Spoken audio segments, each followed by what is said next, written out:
Mic check, mic check. More Than Masters podcast. Y'all made, of course. I got some special guests across from me. Let me clap it up for y'all real quick. I'm gonna go ahead and start out with Sa Jules just because I know her, if y'all don't mind, and then from there we can just all introduce ourselves. All right. Well, thanks for having us. Like Man said, my name is Sa Jules, and I'm an actress, a poet, an author, a businesswoman. I do all type of things. But right now, I got my acting hat on. So They can't hear it. I'm pressing the button. I like to press the button when y'all talking. It's just good to me do it. You go next. Okay. Hi.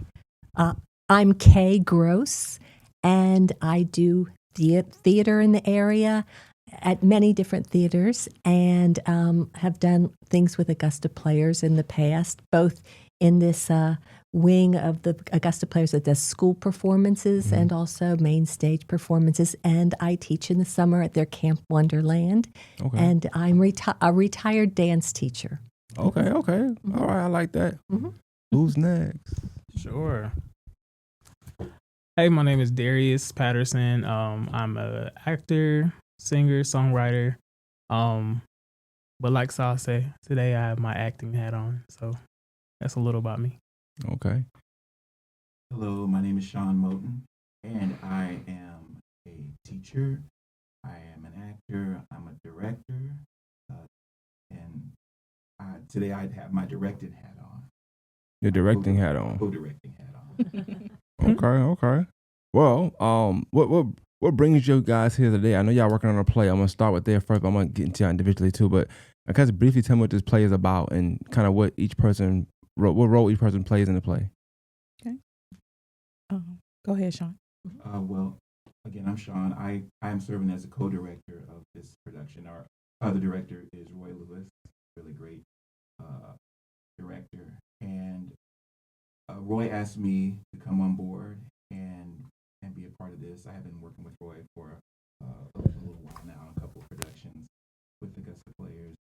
And I'm always excited when he asks me to do something. So that's really why I'm here, because Roy asked me to come along, and I want to be part of it. Awesome. I'm glad you're here. I'm Sa Jules, and we're in this play called North Star, which will be at the Kroc Center on February 20th and 21st. And it's a play about the civil rights movement, but it's told through the eyes of a child.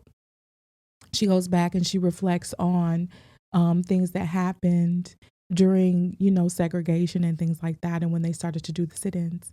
And I am happy to play the little girl's mother, and my name is Kate in the play. Okay. Black History Month. I'm liking this. Hi. Well, I get to play two characters. Special. That's right.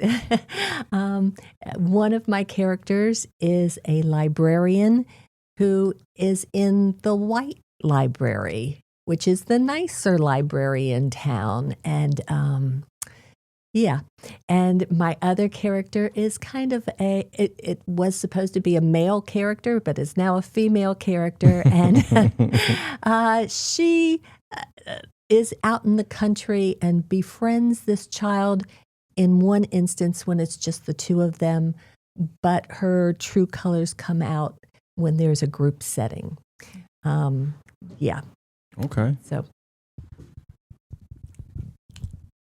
So I play Franklin, who is a college student who is very passionate about what is taking place in the sit-ins and being able to do the demonstration. So Franklin is very outspoken. He's very passionate. He wants this to take place, and he's very eager for this to happen.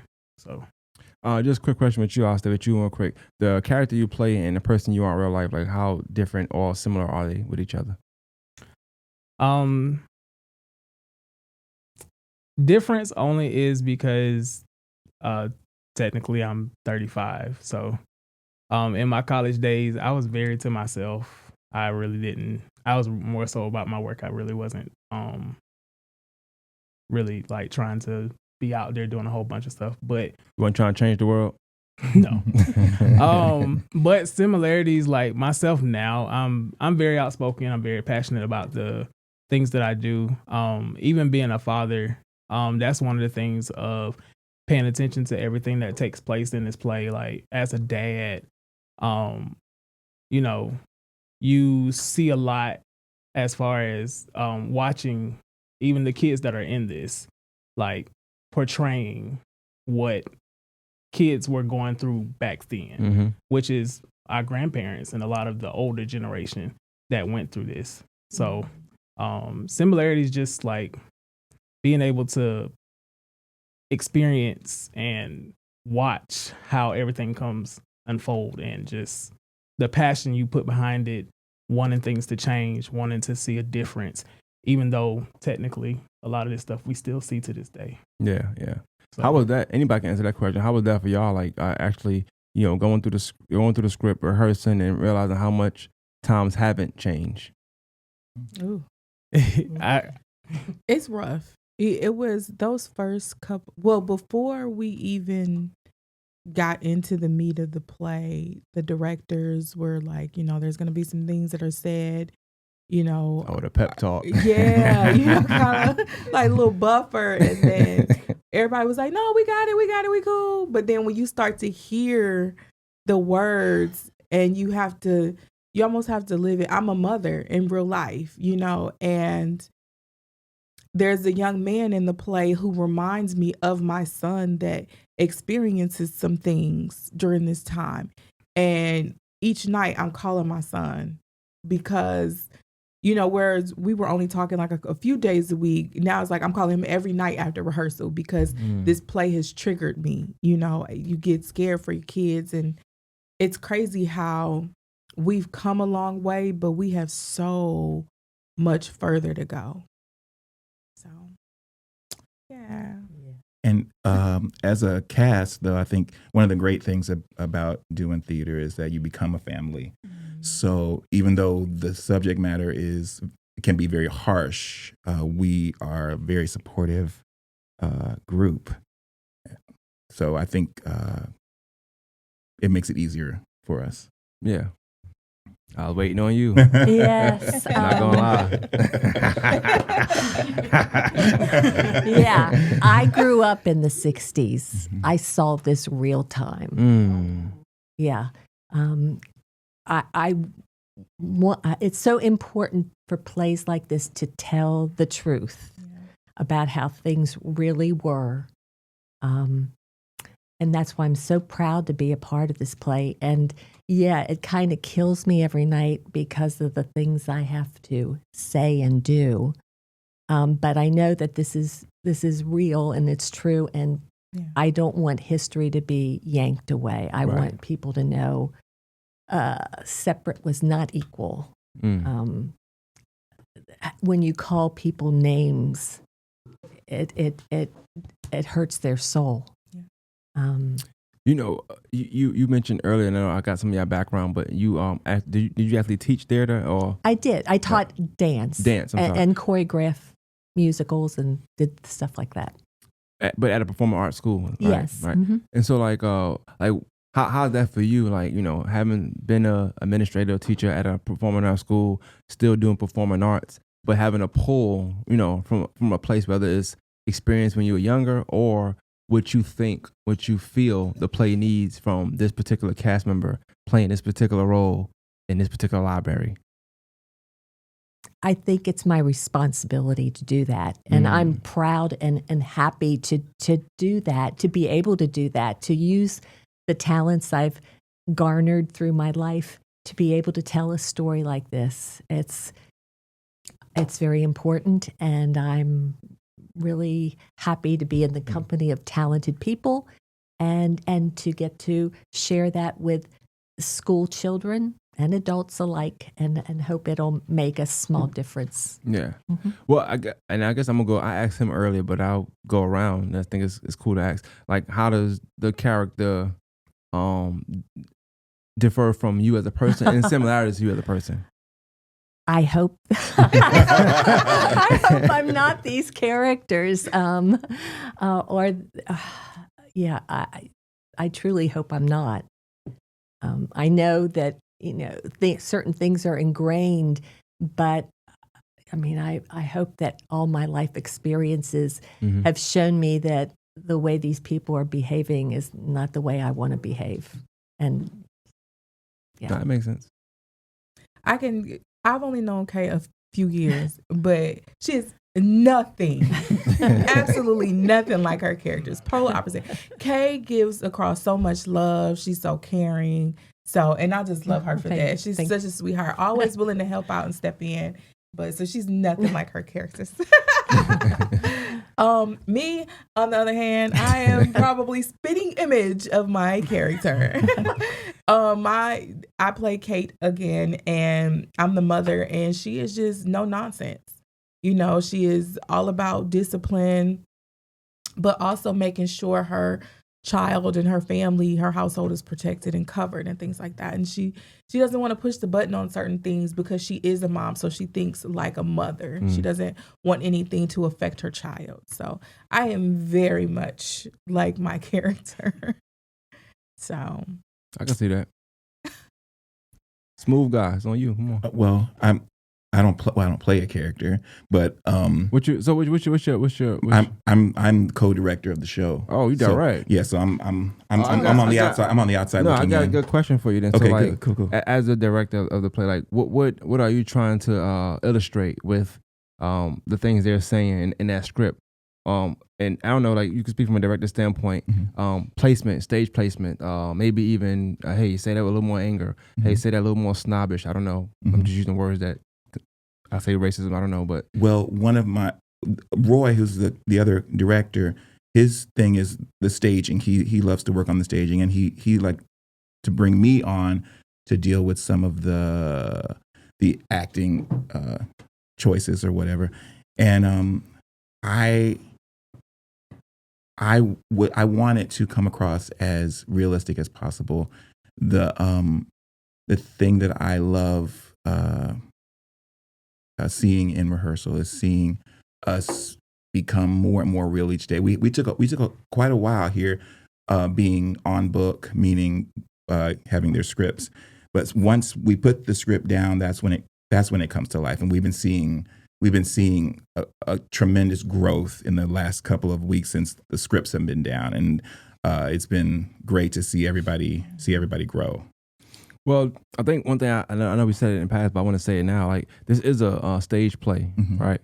So the difference there is like you can work on it every day, but the day of the play is that's the one shot. You know, like so for you as a director, like what's your expectations that day, and what are y'all doing to like ensure that game time, like we doing it just like we executed in rehearsal?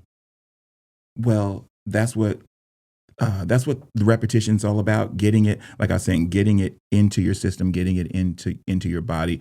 Once the scripts go down, that's when you're truly free, and that's when we see a lot of these emotions come out. For example, the other night, I guess that was Friday night.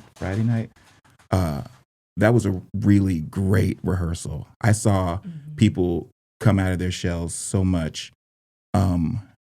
And we have a lot of kids on the show.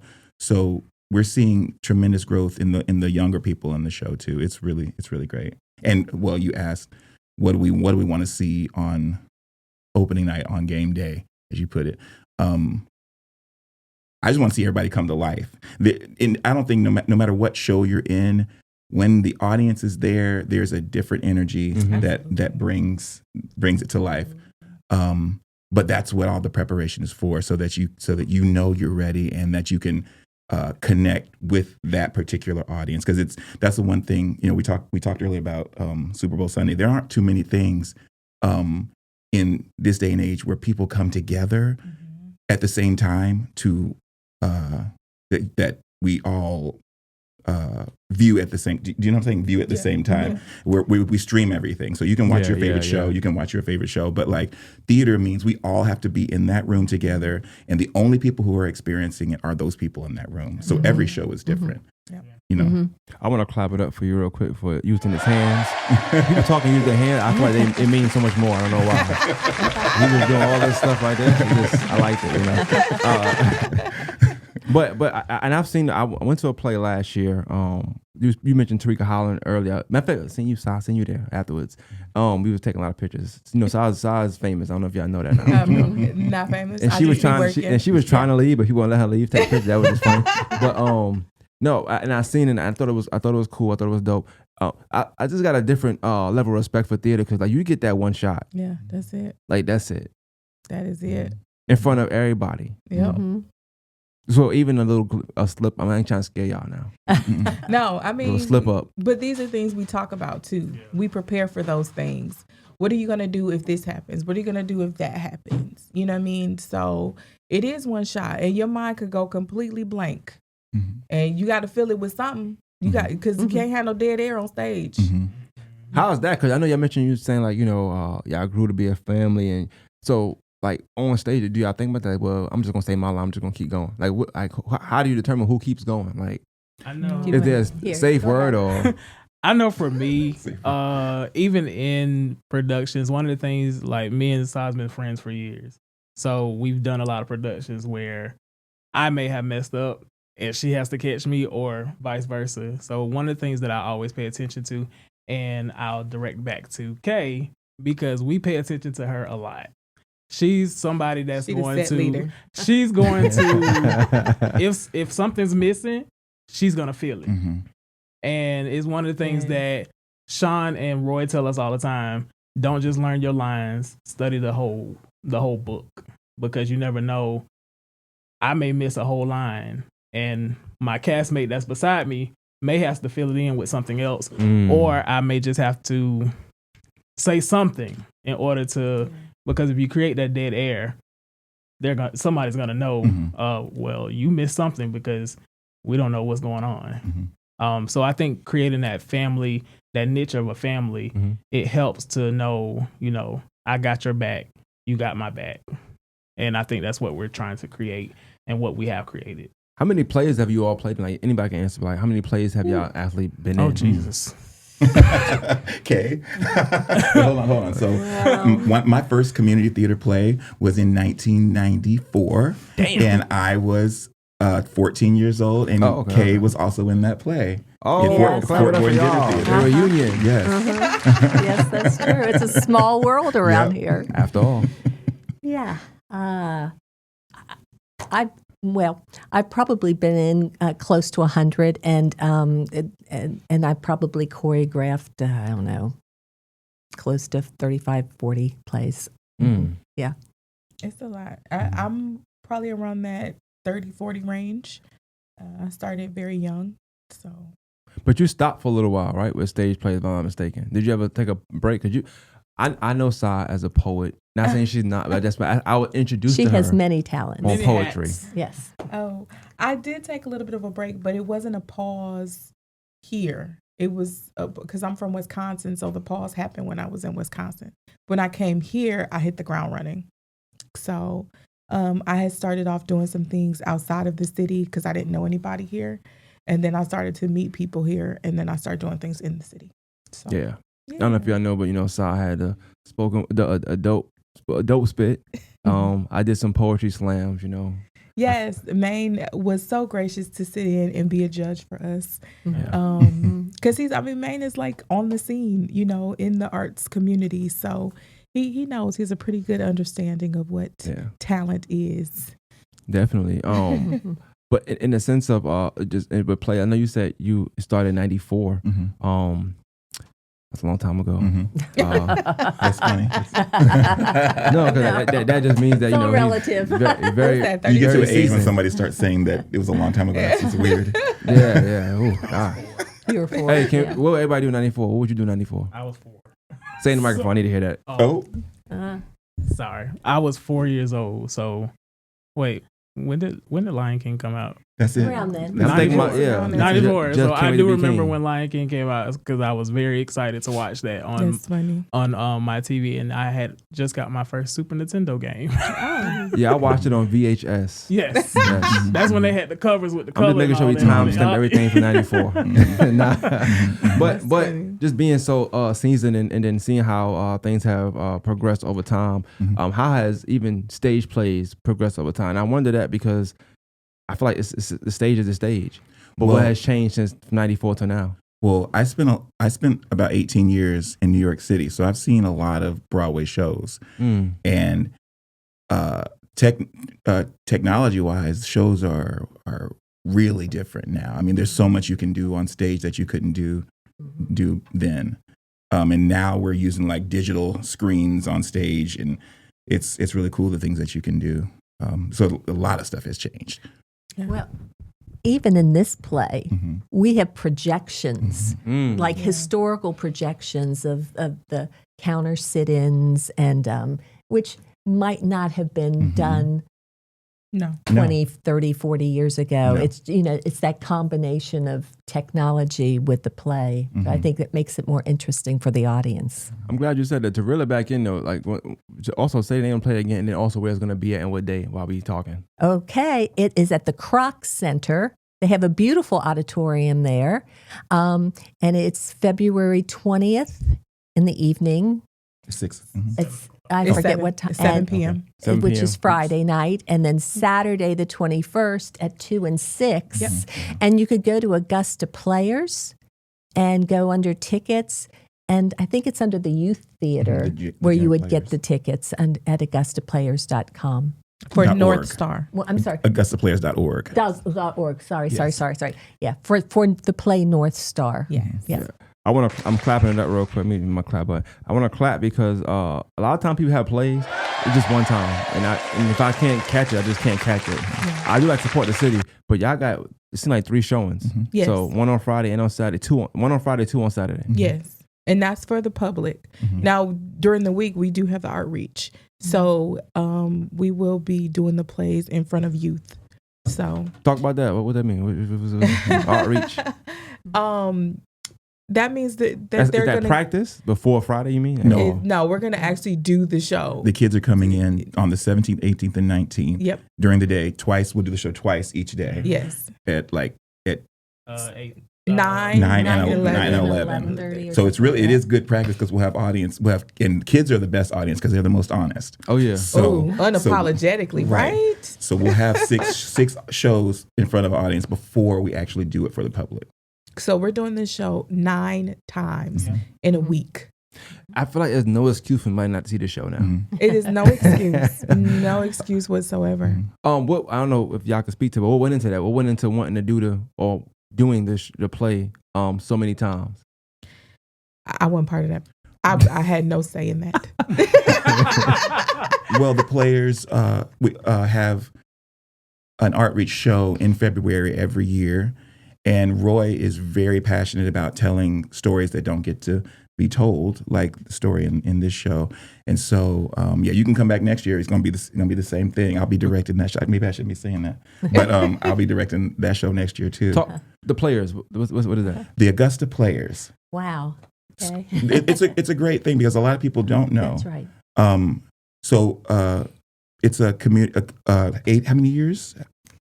Over 75. Yeah, I think we're at the 80th Yeah. 80th year this year. Yeah. So it's a local community theater. We do the best. I mean, the talent is top tier. We have Broadway caliber musicals that happen for each year, 4 main stage shows each year. This year we have done The Color Purple. Oh, that was y'all. Yeah, it was us. That was Augusta Players, yes. I ain't gonna lie. Nobody reached out to me about interviewing. I felt a little way about that. I don't know, but we gonna move past that. We gonna move past that. Well, we're going to get that next time then. And then they did The Grinch, and now they're doing Legally Blonde. We have our show. You want to say a little bit more about the players? Well, okay. I've been doing things with them since the early 90s. Oh, 94? Even before that. I think it was like 91 was my first one. They have different segments of the players, different things that they reach out to. One is main stage. That's what he was talking about, the big musicals. Usually at the Imperial. Usually at the Yeah. Imperial. The branch that we're in right now is Art Reach, which reaches out to the kids, and they're bussed into the performing areas. There's also theater for children by children, and also by teenagers. So there's different branches of that. There's a branch of senior readers theater, which I could be part of. I think it's for people over 55. And where they read scripts, they don't have to do blocking like we're doing for the play. But so that, I don't know what none of that means. Blocking is like staging. Yeah, where you're moving, they're where a just person's standing. they're sitting, Okay. sitting down, reading the script, and they're given parts. So there's a couple times a year where it's seniors readers theater, and then in the summertime there's camps to teach children how to do musical theater, Those free singing, camps? dancing. Free. They're not free, although there's scholarships, and especially the one I'm associated with that deals with children that have autism. They're on the autism spectrum. Okay. There's a separate camp, a 2-week camp for those children in the summertime where they can experience movement, which is what I do, and Yep. art Choreographer. and music, and it's so Augusta Players has this big umbrella, wonderful umbrella of all kinds of arts that reach all kinds of people in the community. Okay. And I feel like we have to mention Scott Seidel, who just recently passed away. He was the artistic director for I think 8 years, That sounds and he got us to a place where we have a building. Like the players have not had an actual place to go for most of the 80 years that we've been around.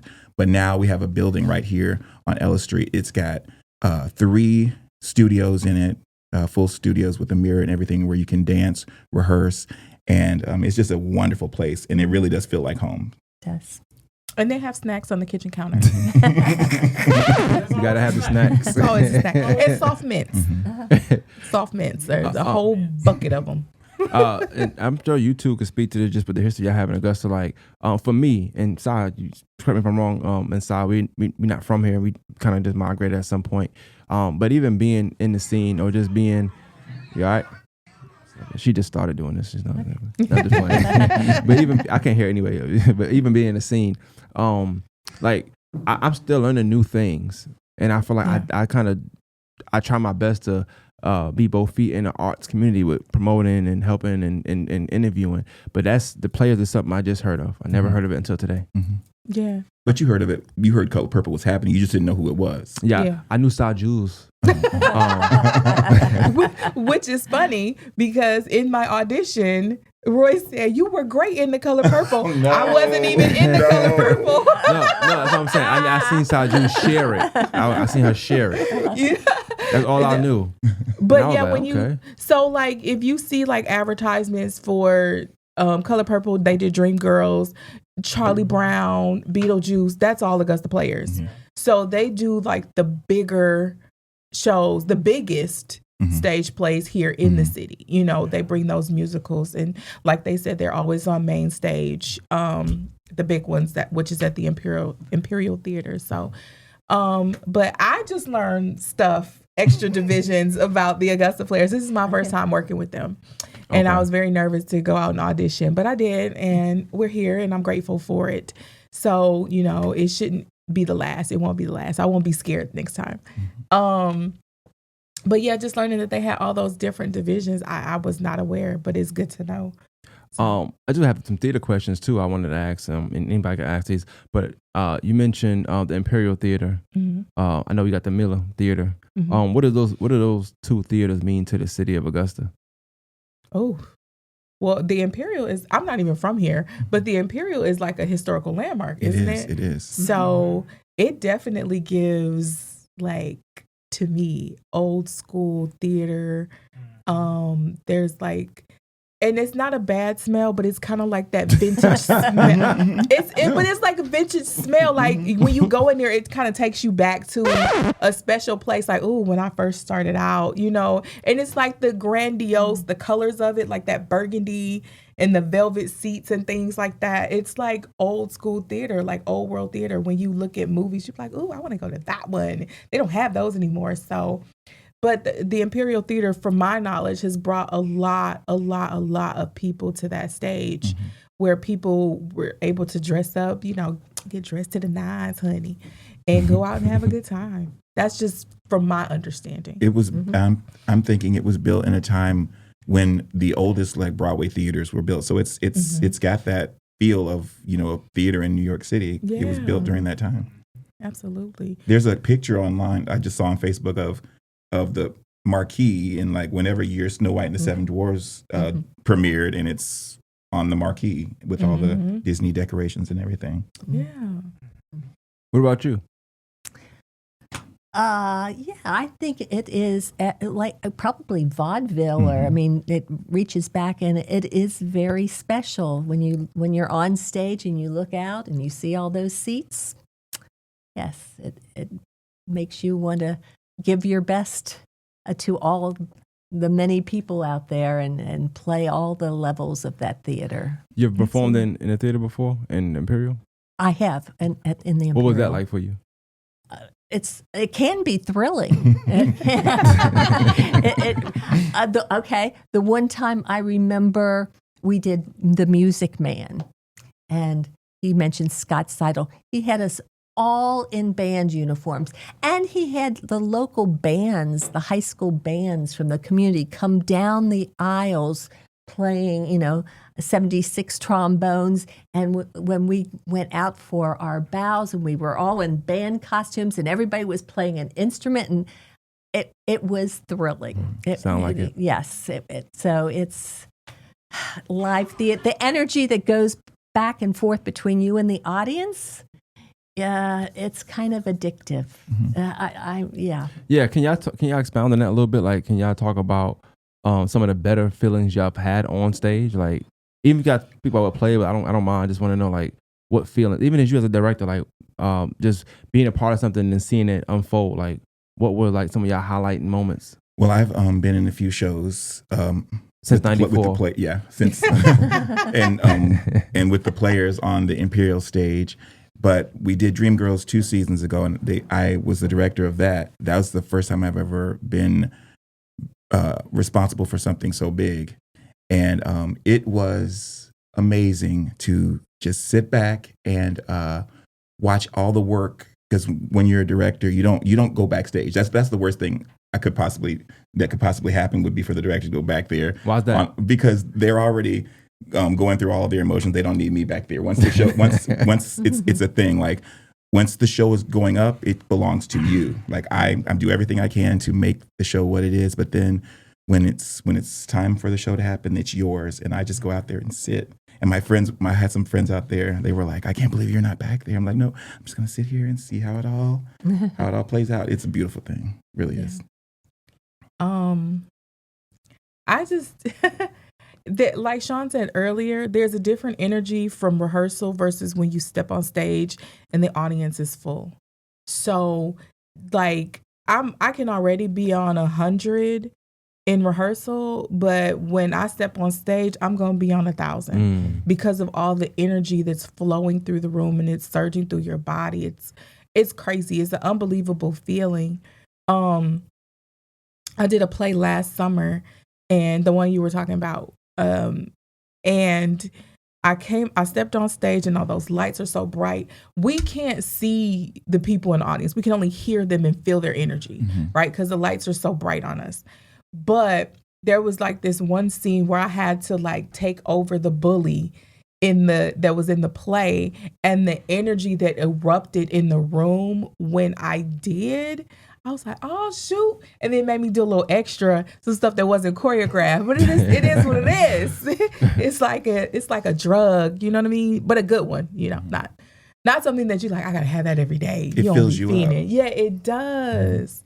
It does. So yeah. Before I want to finish it, but you like, and she said like sometime on stage, maybe adrenaline. You feel it, right? You feel a rush, and then you kind of change something as a director. Do you like that, or do you like, hey, stay on cue? Here's the thing I was gonna say when you said that. If you're prepared and then something's different, nothing can throw you, right? Yeah. That's the way I feel. Right. If you're ready and then something different happens, of course the director doesn't want something like that to happen, but like, you're prepared, nothing's going to throw the performance, nothing. Yeah, absolutely not. Yeah. And when I did my little extra, so like I was supposed to sit on the person, right? Like I had them pinned down. But like I threw an extra like couple of jabs. You know what I mean? We didn't make contact, but I got you. it was a fight scene. So I was only told to throw 3, and I think I threw like 6 or 7, but it's okay. You know what I mean? The crowd was loving it, right? Yeah. What about you?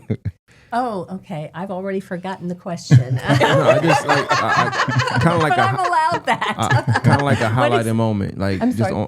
on stage, a highlighted moment for you. Like what's a moment in theater where you felt like, oh, this is it, or just a highlight moment on stage. I love to hear reactions, and I'm hoping with this play, You gonna hear some? Mhm. I hope gonna I hear some. am, and I You hope gonna hear it's. some. I hope they're like, or that kind of reaction. I hope it takes their breath away in a way, maybe in a horrible way, or like a uncomfortable. I love to hear.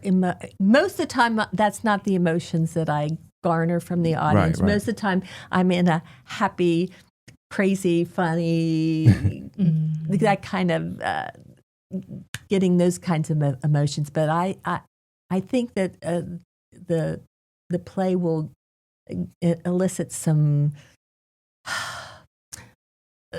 real struggle, kind of hopefully some groans. Yeah. And that's the difference between theater and watching a movie, because especially if you haven't been to a lot of theater, this is happening right before your eyes. A movie, you could turn that off. It could go out or whatever. But when you see people, like real live people, doing this in front of your face, it's a completely different reaction that you have. It's jaw dropping. Yeah. Yeah. About you? I feel like highlighting and different things that take place before you get to the stage, kind of the same energy person. Like she say, I do hope there's a lot of reaction that will come, and I do believe it will, because even in our rehearsals, there are a lot of reactions that are taking place now. We're all off, like he said, we had our scripts for a while. Now we're off scripts. You can put your body into the actual part. You can put your emotion into it, embody the character. A highlight I probably have is a play that she directed, and me and her went back and forth about a certain part that I was supposed to do with that call.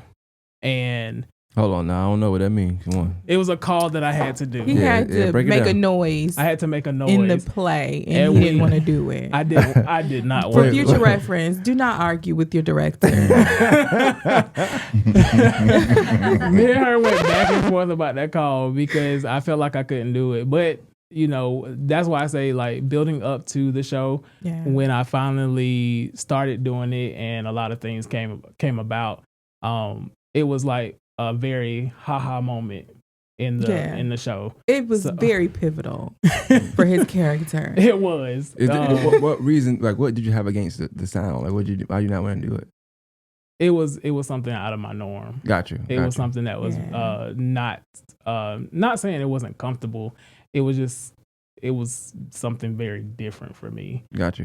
The whole character was something different for me, and leading up to it, and I do think, like, even with us now, with like she was saying, she's the total opposite of her character. Like, we tell her she's the total opposite. She's so nice. She's so sweet. She's very kind. She's one of the people that we all look at because she is somebody that comes and bring her all in every rehearsal. So it's just you're embodying a character that's not your normal self. Mm-hmm. So Which is the fun part. yeah, It's which the is the fun fun part, Mhm, which yeah. I think is fun. That's something me and him had a conversation about at the beginning. About it's kind of like a child that's like playing imaginary, Yeah. wanting to Yeah. be a doctor, wanting to be a firefighter. You're playing something that's real in the sense, but it's not you. So you're getting to put on a mask and just play that character. So, Todd, how'd you deal with that situation? I'm just, I mean, knowing Sai, I wonder how she dealt with, like, and how, I guess you the director as well. How do y'all deal when, like, somebody just uncomfortable with something, like, y'all Money. Y'all back off it. Y'all change it up. No, Audible. no. You did the It's- sound. I gave him examples of doing the sound. A lot of times people think it makes them look crazy.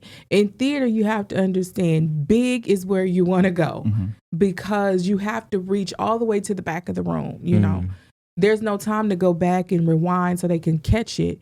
You got to make it big so they can see it, or it's supposed to be your moment on the stage. So you have to do what you need to do, you know, within the confines of the script, to make sure that the audience is paying attention to you when they're supposed to. I was 10 toes down on it. And I was like, work on it. Eventually he got there. You know, I'm not going to beat a dead horse. You know what you have to do. You know what I mean? And he's not new to it. Again, it was just out of his comfort zone. And sometimes I look at some of my directors crazy like, what? I don't buck, but I'll be like, what? And I have to go home and get out my head about it. You know what I mean? Because the director is the one who has the vision for these words that's on this paper. And you are there to bring the vision to life. That is it. So have I had to do things on stage that I don't like? Yes. And he had me kneeling down at one point in the beginning. I was like, these knees are not going to allow that. I'm just letting you know. But eventually he changed some stuff, but make it more realistic. Yeah, I was at home doing squats and things, trying to put, icing my knees down and putting the heating packs on them to get them ready, because that's what the assignment was. But Now, he changed. Y'all said this play is in around the time of the sit-ins, Yes. correct? Mm-hmm. Did y'all have to do any kind of research on that, like just to kind of bring yourself up to speed on that particular time in history? Mm-hmm. Roy likes to send us little videos every once in a while, just to loves to send us. We get a video every other day or so about something during that time period. And also, we went to do a photo shoot somewhere. At Snowcap. In North Augusta. Is that a historical place also, or that was just the place that he wanted to do that? No, I think it's historical because it's it looks like the restaurants and the lunch counters from that time period. Definitely. Yeah. I asked that question because a couple years ago I went to Atlanta. You know, they got the museum in Atlanta, and you can go in there and you can put the headphones on and it feel like you sitting there. You hear all the slurs and you could kind of feel vibrations of the time they got hit, or you see videos and people getting spat in the face and this kind of thing. So I just wondered if y'all did that, because I always think about that when I hear about the sit-ins. I think about me going to the museum and sitting there and hearing it. And I'll say, since she's here, like I remember it was before me, it was a mother and a daughter. They were white and they sat down, right? And mind you, they were kind of tearing up. So I'm like, it can't be that bad now. Come on, but no, it was bad. I didn't cry, but it was bad. So I wondered, like on far as the play side, like are y'all kind of reenacting an actual sitting? Yes. And there's moments in the show where Kay has to be really aggressive, and I just can't see it. She but the seems thing so is, sweet. because, like I said, because this is a family, I don't think anybody thinks anything of it. She does it, we're in it, and it feels real, but we're all cool, you know. Yeah. It's just one of those situations where in the beginning, when we first started, it was hard. Even though, Roy and you guys tried to prepare us for it, it was a little tough to hear initially. But as time goes on, or as time went on, it got to be okay.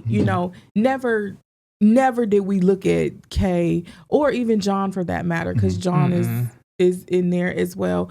Never looked at them like, I can't believe y'all are saying this. Like, we know you're supposed to say it, but it's just hard to hear at times, but we're okay. As y'all say actress for theater still, right? It's not a different term. Okay, making sure. Thespian. I'm just joking.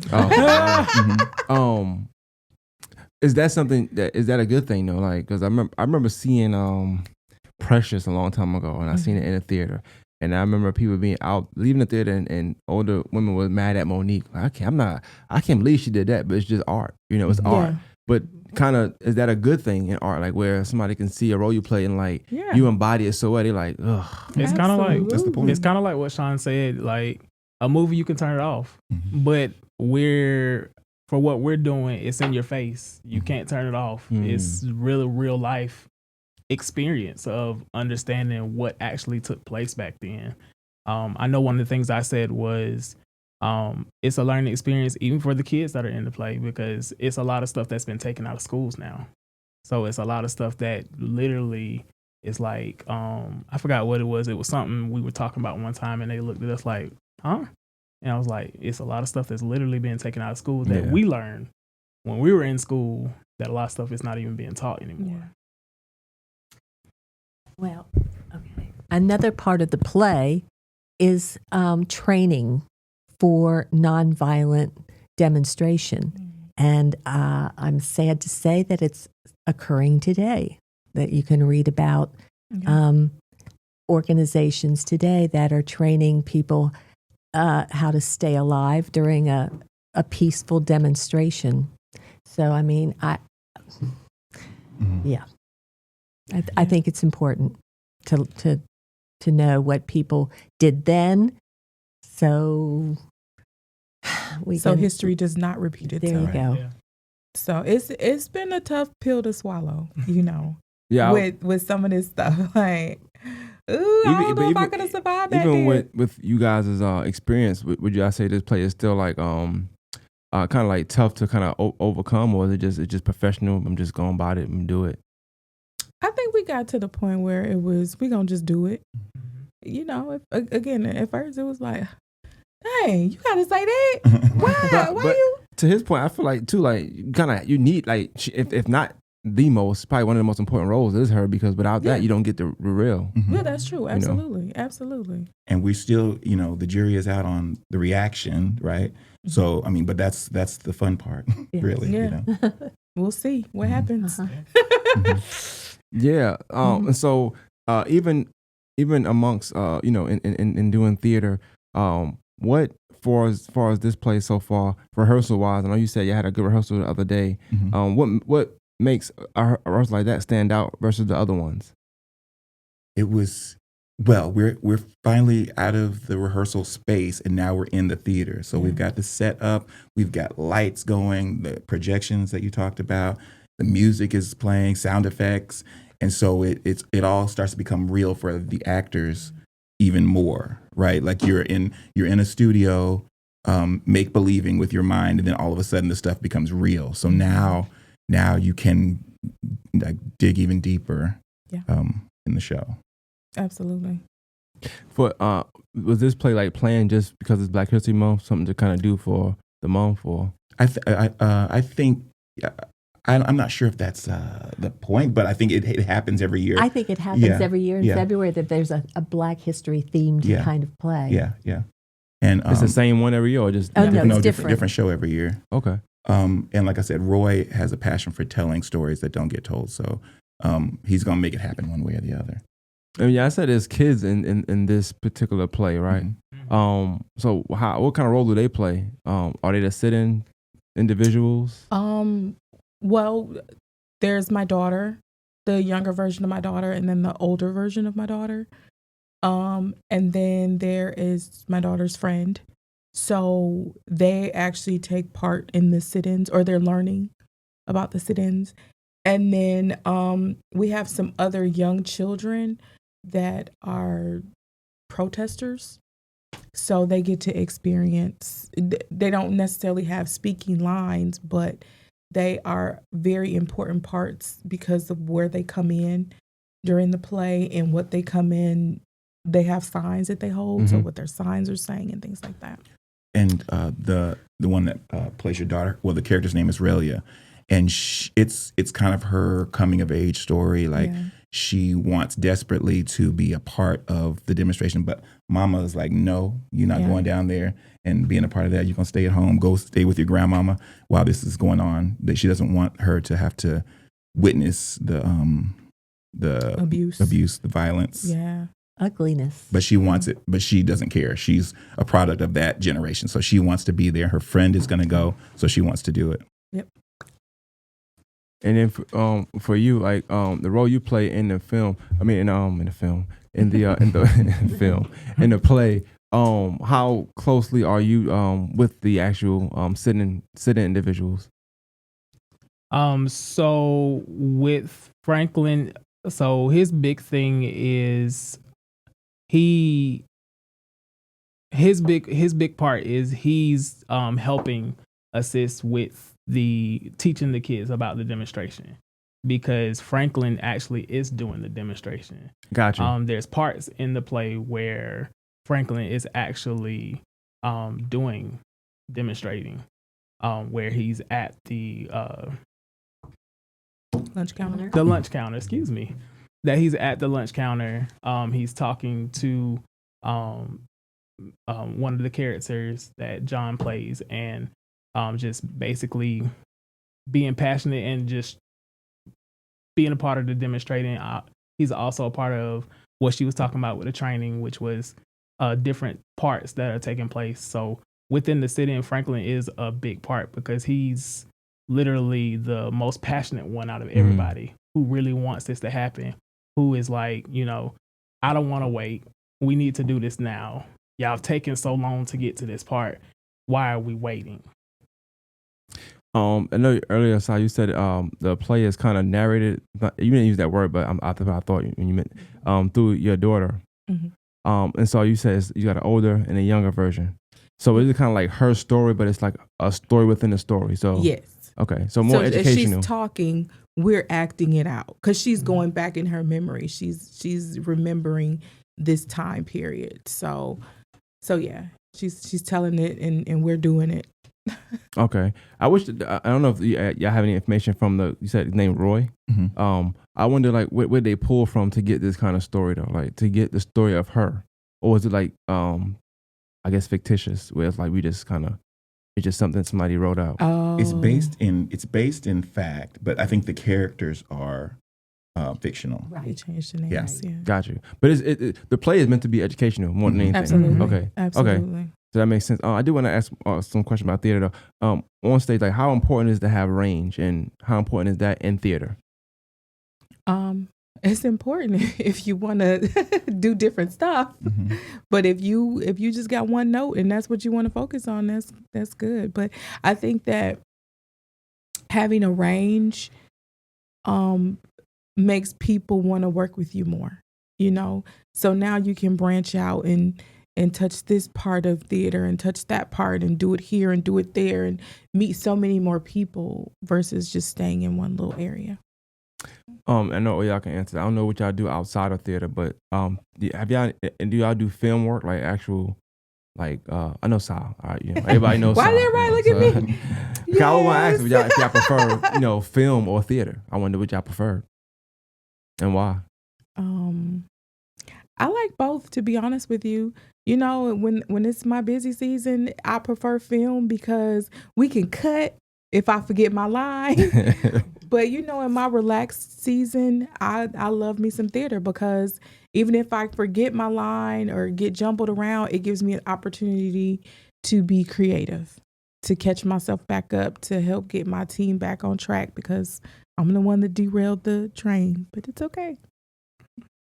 About the rest of y'all? I have done theater most of my life, and one of the things that I have been hoping for since I've been back in Georgia is to run into people who do a lot of film now.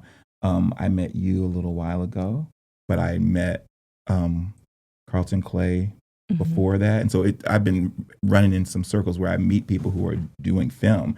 And then your friend came along and did the video for us. Like I'm so excited to be meeting so many people in film to transition somehow into that, because I really want to do that. Yeah. I've done mostly theater. I've done a few like side characters film wise, and I've done a commercial.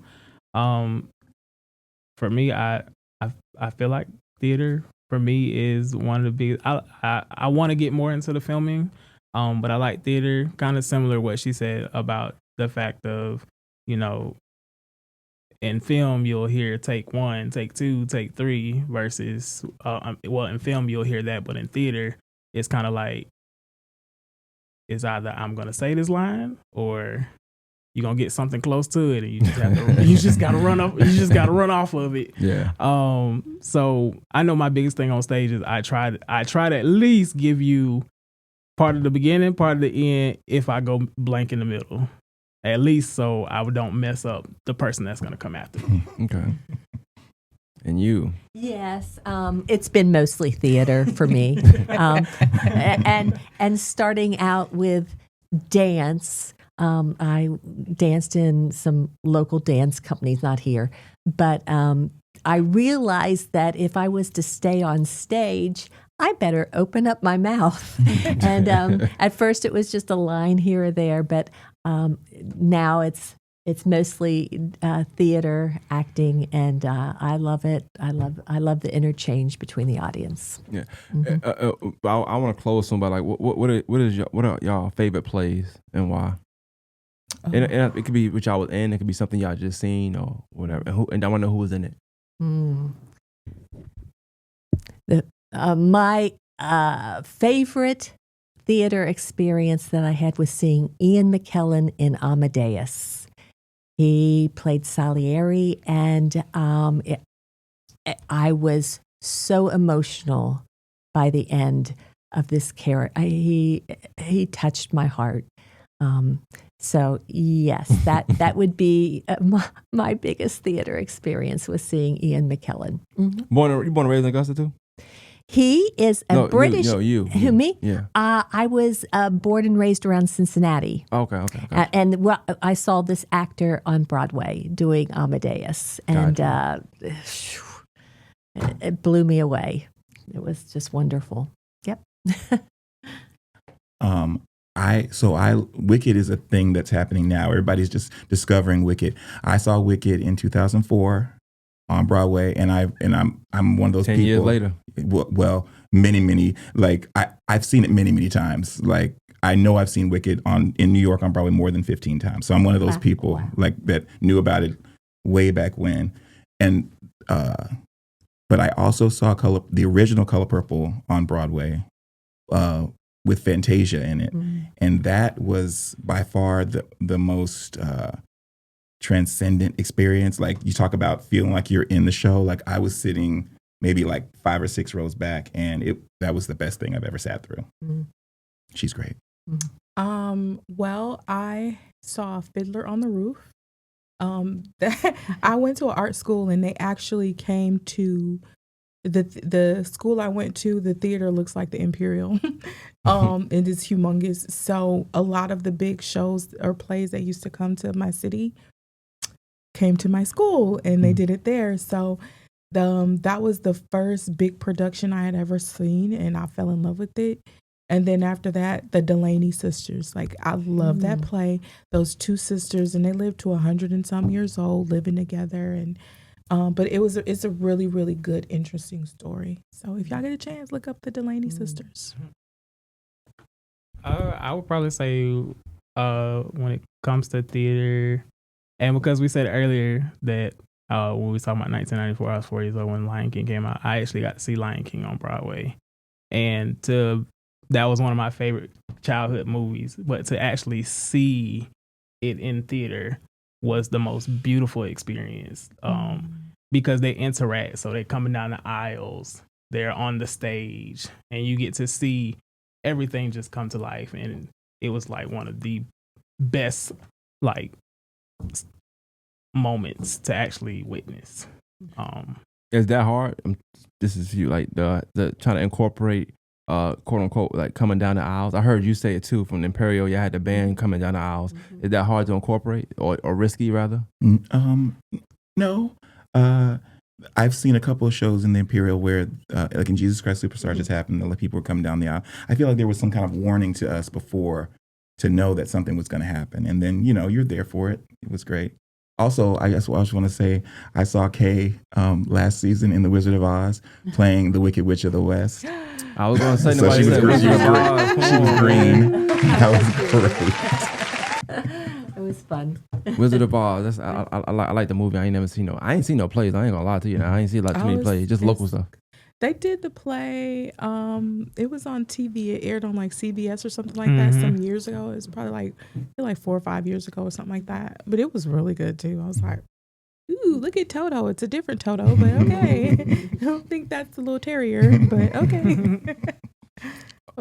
But just for y'all, like as actors and actresses, like what kind of end goal, or just like what's some things you want people to remember you by, whether it's this play or the next or the previous? Just she shows up and she does what she has to do. I want that to be my name, and if I get picked up by something major, I'm going for it. I'm just gonna say that would be awesome. But I mean, I enjoy it just to do it. So I guess I could say I enjoy it, being in theater. One of the biggest things I could say for myself, being remembered by just, having that push and that drive to keep going, keep progressing, keep really just putting yourself in what you're doing. Because if you're not there to show up, you're not going to get the best. Oh, here we go. It's K turn. The great K. Well, I love the theater. I love the people in the theater. The people I work with are beautiful, kind people for the most part. In all the plays that I've ever done, every stage experience. And I love your question about how do you want to be remembered? I try. Okay, well, I hope that I have brought some joy to people. I like that. I think that like one of the things that I want the most is for someone to walk away and the story was told, and the one thing that we all have in common here is that there must be some kind of serious passion. Nobody's getting paid here, right? We're here night after night after night for months, putting this together because we have a passion for doing and for telling stories. And there's nothing like it. There's nothing like it. And there's nothing like a group of people coming together to put something on just for the passion of it.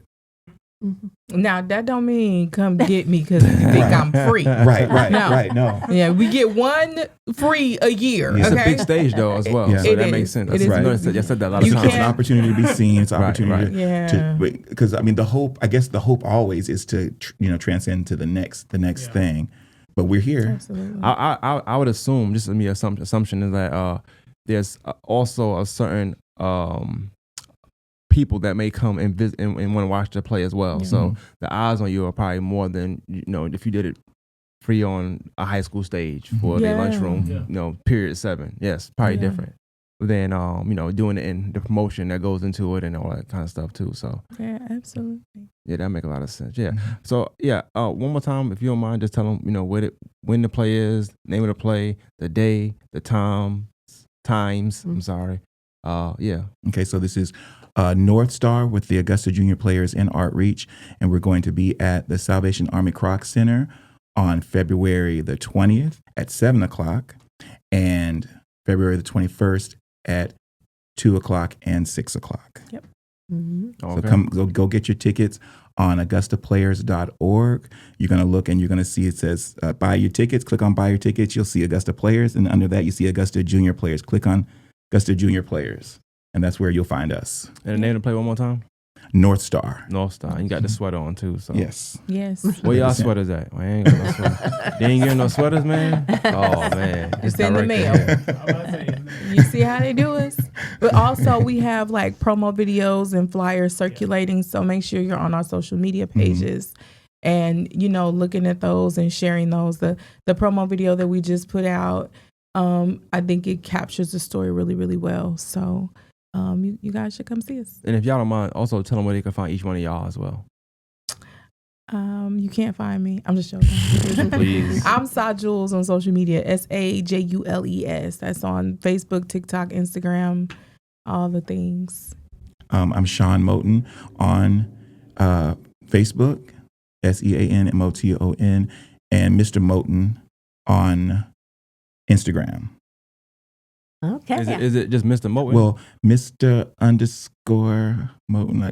Is it Mr. underscore Moten 94 or is No, I got the first one. I got the first one. I see. Well, yes, K Gross, and I am on Facebook. Okay. That's it? She said, I ain't got time for the rest of them. You can find me at Darius Patterson. That's Darius with one R on Facebook, Instagram, and DP Music Life, MUZIKLYFE on TikTok. Got you. Spelling your own words. I like that. All right, man. This was dope. Morning Thank Masters you. podcast. Please make sure y'all go support the play. It's 3 times actually, so you got 3 chances to go see the play. Absolutely. See it twice if you like it. Yes. 3 times if you just feel like supporting. You know. Yes, absolutely. And bring a friend. Bring a friend, definitely. And I appreciate y'all for coming through. And Thank you. I'm wishing you the best, and I'm definitely gonna come watch the play. So, Okay. Thank you. Thank you. all right, Morning Masters podcast. We out. Okay.